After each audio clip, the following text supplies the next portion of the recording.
Value Zone Hypermart Nandamuri Balakrishna గారిచే November 28న నాచారంలో గొప్ప ప్రారంభం. బేసికల్ గా చూసుకుంటే మనం ఎక్కడ చూసుకున్నా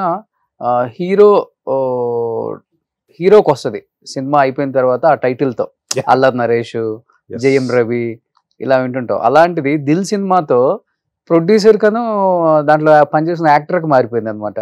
ఆయన పేరు దిల్ రాజు, మీరు దిల్ రమేష్ అయిపోయారు. కూడా ఎక్కడో నేను దిల్ నితిన్ అవుతాడు అనుకున్నారు అందరూ. నేను యాక్టర్ గా కూడా ఎన్నో ప్లేసు ఏదో ఒక చిన్న క్యారెక్టర్ అది.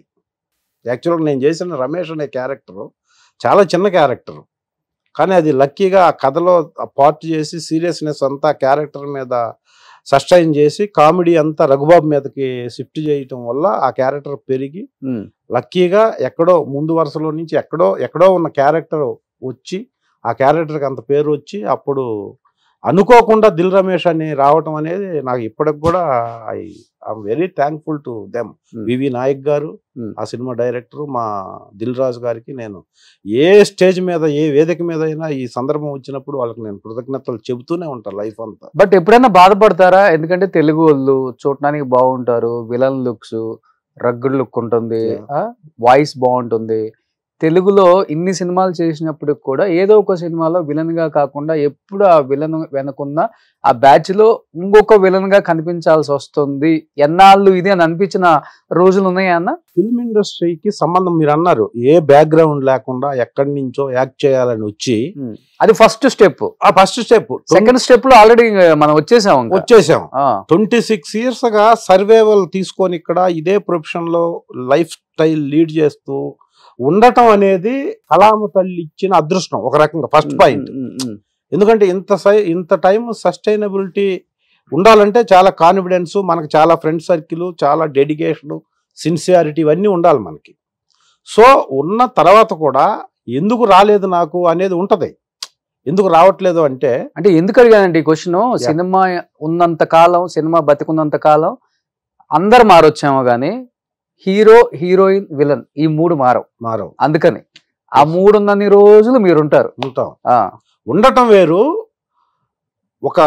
ఒక స్టేజ్ మీరు అన్నారు చూసారు, ఎందుకు నాకు ఫస్ట్ లీడ్ అంటే ఏదైనా ఫస్ట్ లీడ్ అనేది వస్తున్నారు వెళ్తున్నారు, ఇంతమంది వస్తున్నప్పుడు మనకి ఇచ్చేవాళ్ళు వచ్చేంత వరకు మనకు ఆ ఫస్ట్ లేయర్లో ఒక క్యారెక్టర్ ఆర్టిస్ట్గా టర్న్ అయిన తర్వాత ఇప్పుడు యాత్ర ఉంది సినిమా, నాకు సంబంధం లేకుండా నాకు ఒక హెవీగా ఎమోషను, సెంటిమెంట్ ఉన్న క్యారెక్టర్ని డైరెక్టర్, ప్రొడ్యూసర్ కలిపి డిసైడ్ చేసి ఇచ్చారు. 43 రోజులు మమ్ముట్టి గారితో త్రూఅవుట్ క్యారెక్టర్ చాలా ఎమోషన్ ఉంటుంది ఆ సినిమాలో. ఆ క్యారెక్టర్ ఇచ్చారు. అది ఇస్తారని, ఆ క్యారెక్టర్ నేను చేస్తానని అంతకుముందు అనుకోలేదు.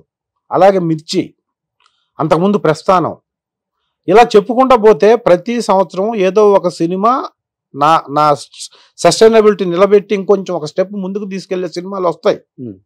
కానీ దానికోసం మనం ఎంపర్లాడి దానికోసం పరిగెత్తి ఏవేవో చేసి ఇవన్నీ నేను చెయ్యను కూడా. నేను ఇందాక చెప్పాను చూసా, self respect, self confidence, self satisfaction, ఈ మూడుని వదిలేసి నేను ఏ పని చేయను. ఈ మూడుతో వెళ్తున్నప్పుడు లేట్ అవుద్ది. ఆ మూడు ఇండస్ట్రీలో కష్టం కదా మెయింటైన్ చేయడం. ఎందుకంటే మీరేమో బాగా చదువుకొని ప్రిన్సిపల్ రేంజ్ నుంచి ఎక్కడికొచ్చారు. ఇండస్ట్రీలోనేమో కొంచెం చిన్న క్యారెక్టర్స్ చేసేవాడిని కొంచెం చిన్న చూపుగానే మాట్లాడతారు, చిన్న చూపుగానే చూస్తారు. మనం డైజెస్ట్ చేసుకోవడం కష్టం అవుతుంది. మీలాంటి వాళ్ళు అయితే ఎదురు తిరిగైన ఒక మాట అంటారు, లేకపోతే ఒక దెబ్బ కొడతారు. అలాంటివి కూడా జరిగి ఉంటాయి మీ లైఫ్. అంటే నేను ఫిక్స్ అయ్యాను రోషన్ భయ్య, ఎంత పొజిషన్ వస్తే అంతే. ఇప్పుడు ఫర్ సపోజ్ నేను నార్మల్ కారులో తిరుగుతున్నా, నువ్వు ఆడి కారులో తిరుగుతున్నావు. ఫోరం మాల్ దగ్గర నా ఇంటి దగ్గర స్టార్ట్ అయితే ఆడి కార్ అయినా అదే టైంకి వస్తుంది ఇక్కడికి, నార్మల్ కార్ అయినా అదే టైంకి వస్తుంది. కానీ బైక్లో ఉండకూడదు, మళ్ళీ కారులోనే ఉండాలి. నువ్వు ఇంకొంచెం నాకంటే కొంచెం లగ్జరీగా వస్తావు అంతే. సొసైటీలో కొంచెం క్రెడిబిలిటీ ఉంటుంది. సొసైటీ క్రెడిబిలిటీ నాకు నార్మల్గా ఉంటే చాలు. నా యాటిట్యూడ్ కానీ, నా సిన్సియారిటీ, నా డెడికేషను, ఇది నేను ఏది వదులుకోను, నేను ఎలా వచ్చానో అలా ఉండాలనుకున్నప్పుడు కొద్దిగా తగ్గుతాయి. డెఫినెట్గా తగ్గినా నాకు ఇంతవరకు సరిపోతుంది, ఇంతకంటే ఎక్కువ వచ్చినా చేసేదేముంది అని ఫిక్స్ అయినప్పుడు డెఫినెట్గా గ్రోత్ స్లోగా ఉంటుంది. అది either film industry or any industry. Okay, ఎక్కడైనా అలా ఉండే వాళ్ళకి గ్రోత్ స్లో ఉంటుంది. బట్ వచ్చిందంటే లైఫ్ లాంగ్ ఉంటుంది. పోయేంత వరకు ఉంటుంది. సుమన్ టీవీలో మీ పర్సనల్ అండ్ బిజినెస్ ప్రమోషన్స్ కోసం కింది నెంబర్కి కాంటాక్ట్ చేయండి.